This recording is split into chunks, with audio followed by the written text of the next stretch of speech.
दरम्यान सामना अग्रलेखामध्ये आजच्या मोर्चा संदर्भामध्ये नेमकं काय म्हटलंय पाहूयात ग्राफिक्सच्या माध्यमातून। ज्या निवडणूक आयोगाच्या कार्यपद्धतीवर प्रमुख राजकीय पक्षांचा विश्वास उरलेला नाही,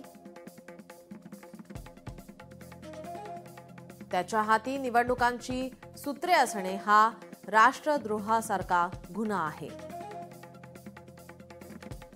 निवडणूक आयोगाने राजकीय वादंगापासून अलिप्त राहावे।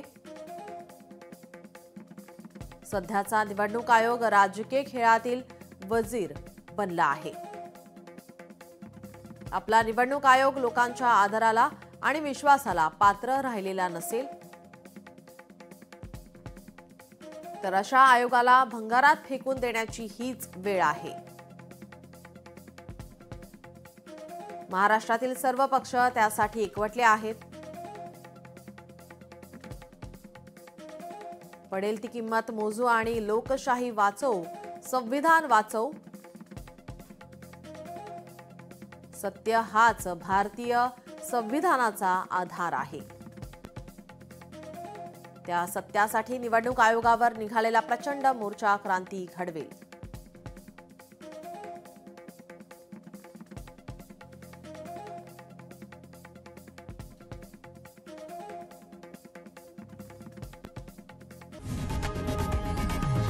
लोकशाही मराठी ऐका, पहा, जागरूक रहा।